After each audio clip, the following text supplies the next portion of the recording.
Great. The murder was planned. The rubber gloves prove it. Interesting. Wait. No, it was not planned. Because she killed him with the knife that was in Edgeworth's car. How was it premeditated? Witness, do you know what this is? Are you trying to test me? I sell lunchboxes for a living, you know. That's a knife. The knife? The knife that was in Mr. Edgeworth's trunk. Indeed, it is my knife. What's with this case? A bloody murder weapon, a red car, all belonging to the prosecutor there. The defendant is the chief prosecutor of the district, right? Mommy, are prosecutors bad people? The defense has a request. We ask that the witness provide an accurate testimony. What's that, rookie? In your testimony, you stated that Lana Skye planned this murder. And that's why she was wearing those special gloves. Seems like a natural conclusion to me. The gloves do indicate planning. However, why would she not also prepare the most important thing, the murder weapon? Oh! This knife just happened to be in the trunk of that car. Ladies and gentlemen, if you're going to plan a murder, you don't forget the weapon. Ow! Order! Great, now the tide is turning in our favor. Great show, Mr. Wright. My sister has got us free. Right. I believe the next lunch you'll be eating is humble pie. What? I'm vegan. I hope you weren't deluding yourself into thinking that the tide has turned. Not over such a trifling detail. But this shoots a hole in the whole premeditated theory. Bah. The prosecution could care less if it was premeditated or not. The only one who seems to care is that lunch lady over there. Yeah. A defendant, Lana Skye, murdered a detective with a knife. That is the only thing the prosecution need prove. Nothing else. Very good, Mr. Prosecutor. I suppose you think you're clever now. But you know as well as I do that she planned on killing him. It was planned. If it wasn't, why would she have been wearing... I believe I'd like to hear your testimony again. Witness, please only tell us what you saw, not what you thought. How dare you? My powers of detection are not to be underestimated. Really now? Oh boy.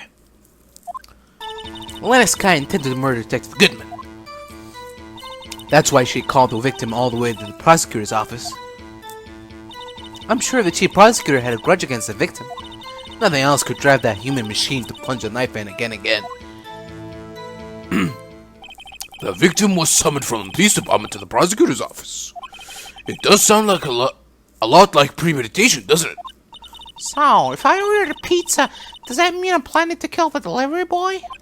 In any case, the defense may now cross-examine the witness. Alright. Lana Skye intended to murder Detective Goodman. You've said that, but you haven't told us how you know.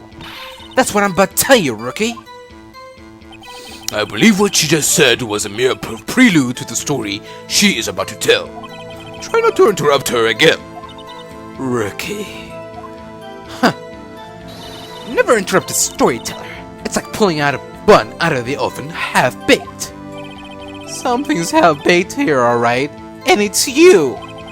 Try not to confuse the defense, witness. They're not very quick on their feet. Now, why did you believe the suspect had intentions to murder the victim? Her actions speak for themselves. That's why she called the victim all the way to the prosecutor's office. You have no proof that Miss Skye called him there. You have no proof that she didn't. Miss Edgeworth, thoughts? There's no record of a call made on the defendant Miss Lana Skye's phone. she might have written him a letter. Come on, you could have tried public phone first at least. In any case, the victim came to the prosecutor's office, where he was murdered. I'm sure he had a reason to be there. Witness, why do you think it was the suspect who summoned the victim that day? I'm sure the chief prosecutor had a grudge against the victim. What kind of grudge? Well, I wouldn't know that. Of course you don't. That's because she didn't have a grudge. Rookie. I have a lunchbox here.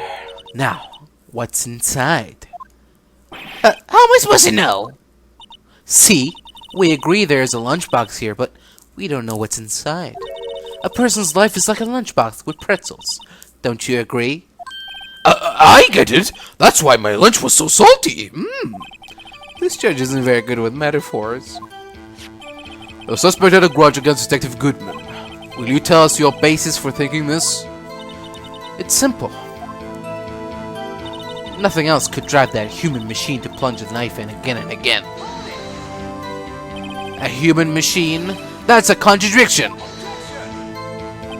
Please. Can't you find fault with something of substance, Mr. Wright? Note to self, Mr. Edward's eyes smell like citrus fruit. You say again and again. How many times did you stab him exactly?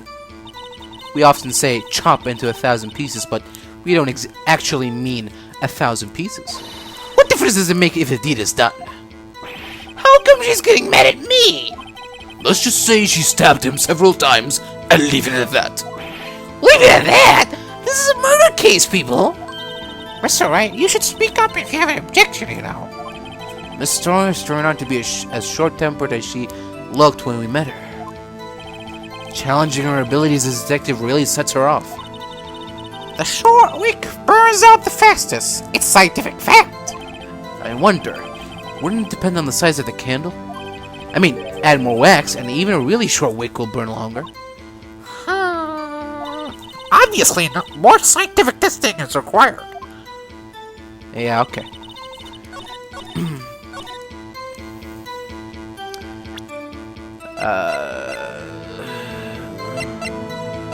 Oh yeah, she's saying again and again. Yeah, it says one knife wound. Wrong. You say she stabbed him again and again, but you couldn't have witnessed that. Are you testing me? Then I'll test you. With my moss surprise. I'm afraid the moss is growing under our feet as we wait, Miss Starr. Eh?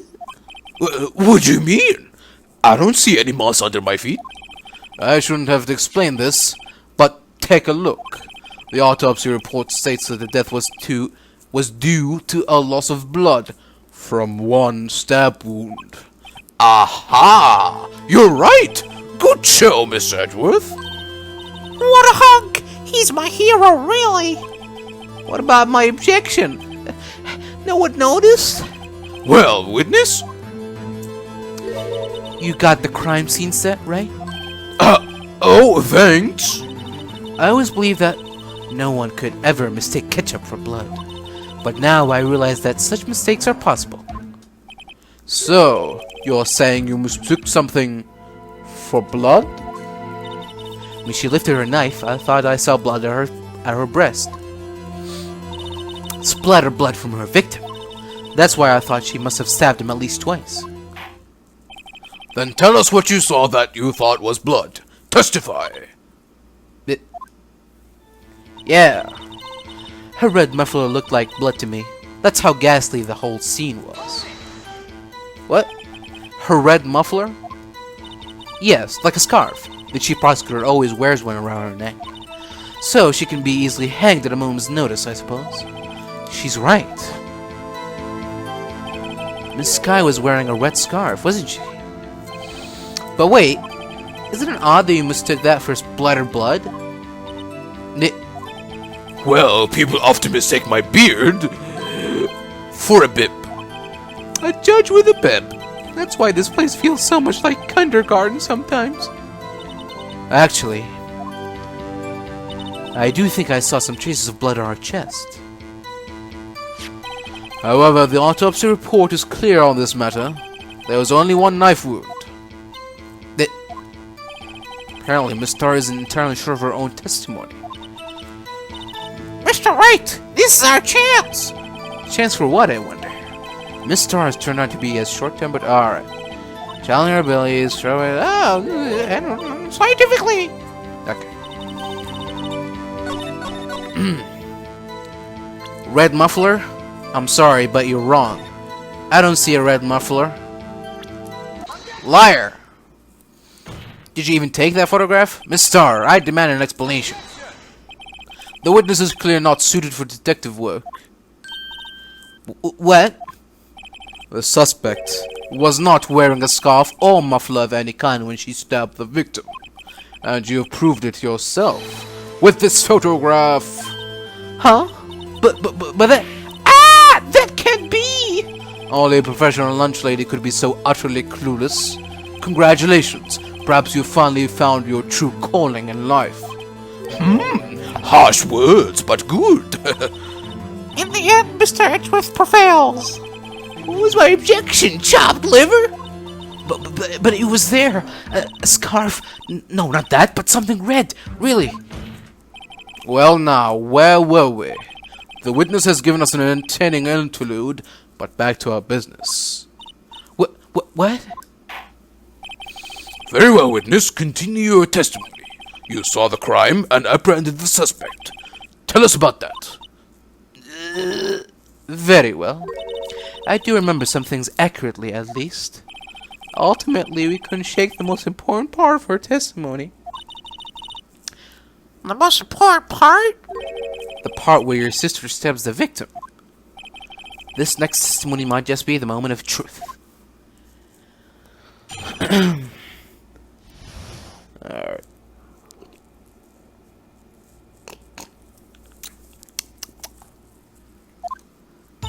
After the murder, the suspect attempted to run behind a partition off to her side. I quickly caught her, explained her rights to her, and arrested her on the spot.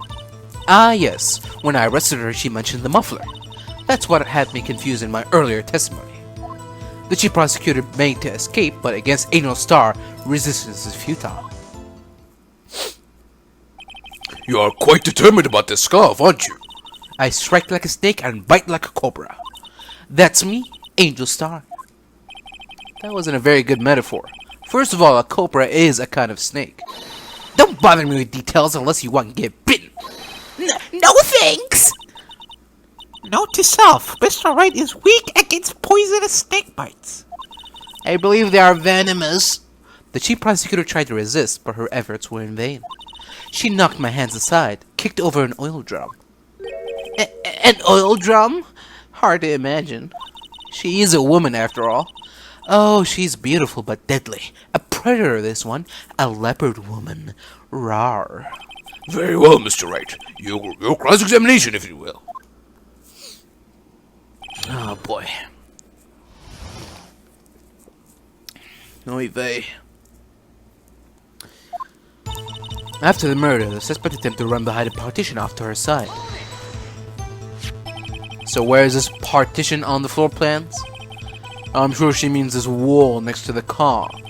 That's right. There was a wall there, about 6 feet high. She was obviously trying to hide herself. Quite a natural thing for a criminal to do. And what did you do then? I quickly caught her, explained her rights to her, and arrested her on the spot. Oh. Excuse me. You say quickly. Were you close to the suspect? As I just said, I was only 30 feet away from her the whole time. Maybe I should press her for more details. Sure, why not? I'd like to see this on the floor plans, just to be safe. The Lunchland car was... She was a visitor, thus she was parked in B block. So, you witnessed the murder from here? That would make it about 30 feet from the car, yes. Is that correct, Miss Starr? Yes, that's right. But there was a chain link fence in front of you. I went over it, of course. Amazing! The cuff-up queen, lunch lady athlete indeed. It would have taken her a little time to climb over the fence, so she couldn't have gone to my sister that fast. Yeah, that fence was about 9 feet high too. So how did Miss Sky not get away? Ah yes, when I arrested her she mentioned the muffler. She mentioned the muffler? What exactly did she say? If I remembered exactly, I would have told you in my testimony. Cheeky! Anyway, all I heard her say was the word muffler. Just that one word? So, what you heard wasn't the suspect talking to you, but to someone else. Yes, the chief prosecutor was talking on her phone. Her phone? She can't mean... By phone, do you mean this cell phone discovered at the crime scene? Yes, ultimately. Ultimately? My memory. Huh. It's like a salmon heading upstream, you see. No, the court doesn't see, mister. The chief prosecutor first attempted to use the phone hanging on the wall. On the wall? That's right. Near the car, there was an emergency phone on the wall. Apparently, it was out of order. And so she used her cell phone. Indeed, the emergency phone was out of order that day. Good witnessing, witness. Good witnessing? Whatever happened to good testifying? You should, of course, add this to your testimony. Things I do to please this rookie defense attorney. Excuse me? I saw it all. How she tried that phone on the wall, but had to use her cell instead. Do you think you could restate your testimony for the court? Aha! I was going to ask the same thing. I'll only say this one time, so listen close, rookies.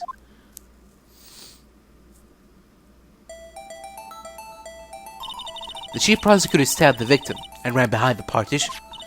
Then she picked up the emergency phone on the wall, but it was out of order. So she pulled her own cell phone out of her pocket.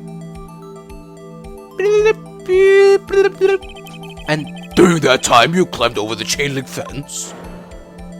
ha! Then, when I boldly grabbed her arm, the chief prosecutor hung up her phone. And you saw her doing this? What is it, Mr. Wright?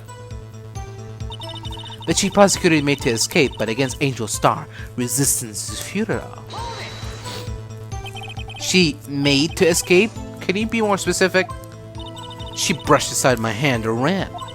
It was a terrible sight to see, like a dollop of lard on a pate of foie gras. Huh? She even kicked over an oil drum at me. An oil drum? There was an oil drum lying on its side at the scene of the crime.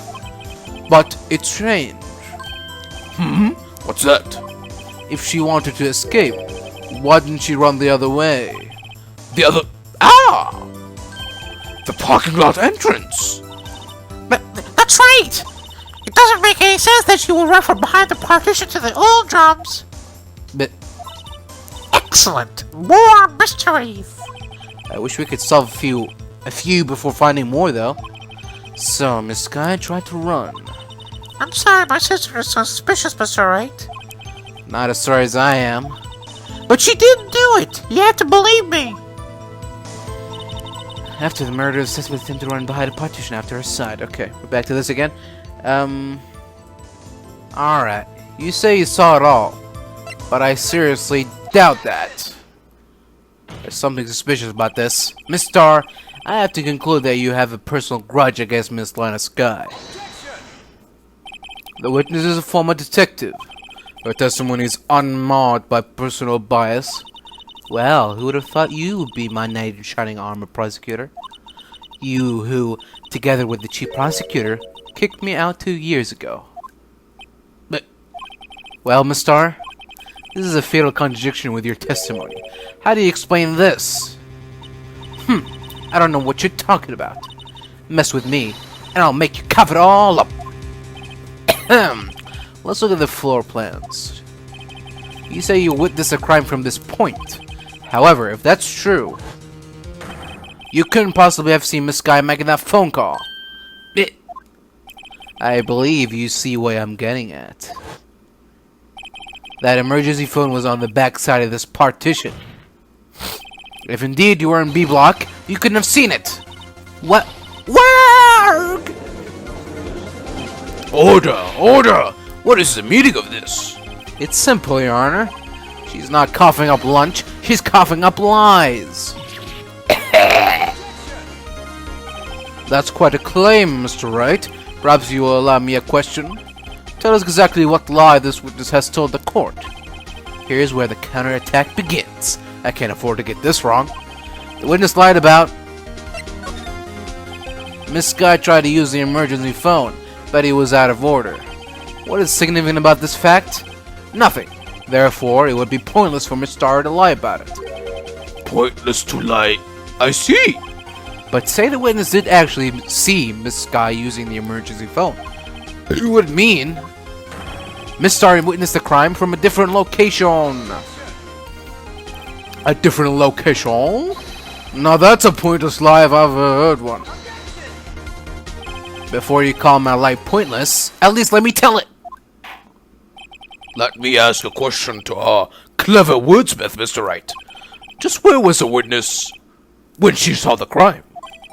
All the testimony we've heard until now points in one direction.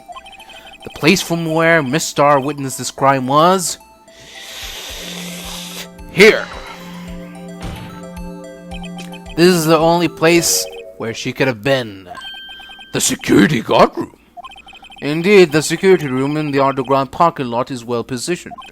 It's built on the second floor so you can see the entire lot. She would have been able to see the emergency phone from there. But why there? There are many other places where she could have seen the phone. Not in this case, Your Honor. The witness, not being part of the prosecutor's office, couldn't park in A block. The only place where she could have seen the crime is the back of the partition, and the back of the partition is here. I remember in your testimony you said you borrowed lunch to your boyfriend in the guard room, yes? Well, Miss Star, how many years have I been getting the better of men? To think that the tables could be turned. Today, a man has got the better of Angel Star. Order! Order! Witness! What have you done? You should be detective. You should know better. I'm not turning back.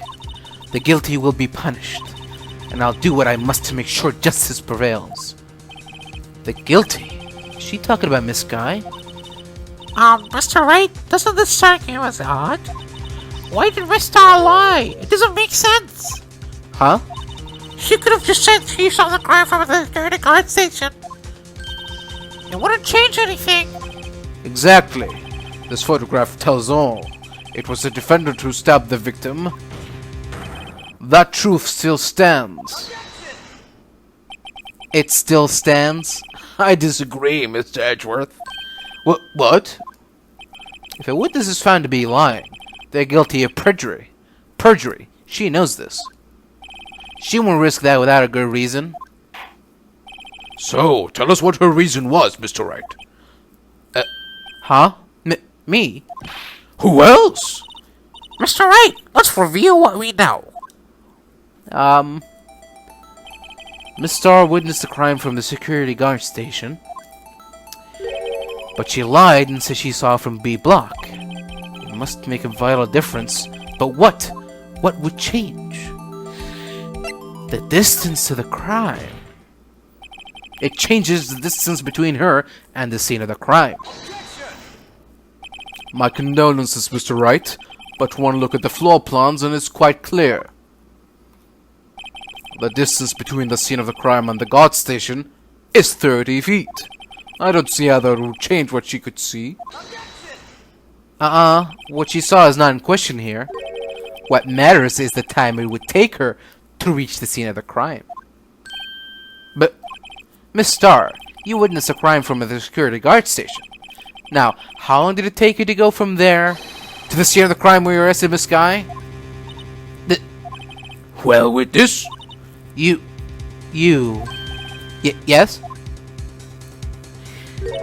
You ordered the squid wheels, right? The quality of my lunches has gone from low to inedible. I was bringing PB&J lunch with fresh boysenberry jam to my boyfriend. Boysenberry for the boyfriend. He wasn't in the station, so I waited. I witnessed a crime from the glass wall station.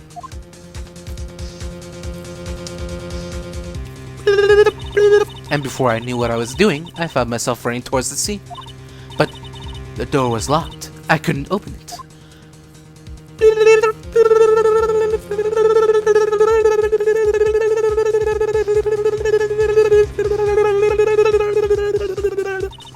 That's why I had to go through the visitors' parking in B block.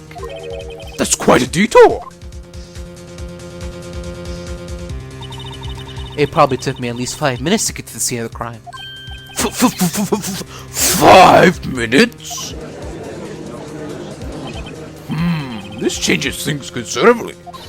But it was that woman over there in the defense chair who stabbed him. I know it. I have photographic evidence. I swear it. I swear it on my finest plastic spork. You have a point. And the spork is a wonderful invention. Would you like another caviar lunch? Absolutely! Uh-oh. Mr. Wright, I have to do something. Do I have any evidence to stop this? Yeah, I think. I hope so. 5 minutes between the witnessing of the murder and the arrest. Think about it. You can make pasta in that amount of time, if you like it al dente. I've got lunchboxes that tie pasta into knots, rookie. A 5-minute blank. Isn't that strange? Strange. If you were a criminal, what would you do with 5 minutes, Your Honor? Well, I guess I'd flee the scene. Hey! Don't get the wrong idea. I didn't kill anyone. But you have the instincts of a killer. You would run, but this time was different. Miss Sky dwelled on the scene of the crime. She even had her picture taken. No true criminal would act this way. It's inconceivable. Yar!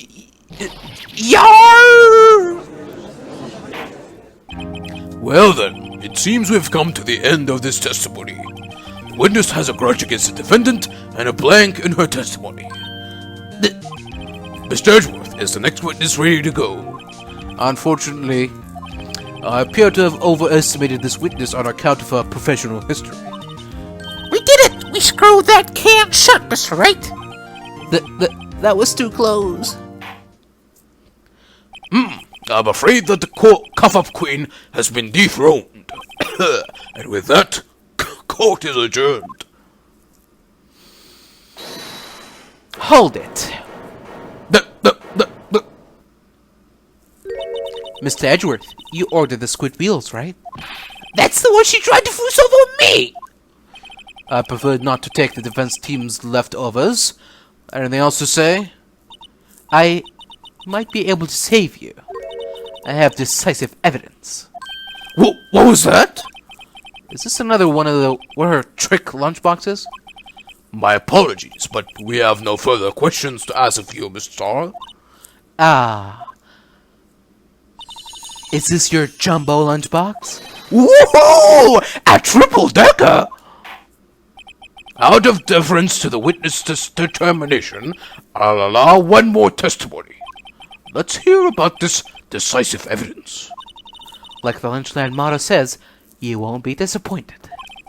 What she's gonna pull out of her lunchbox this time? And by lunchbox, I mean her tight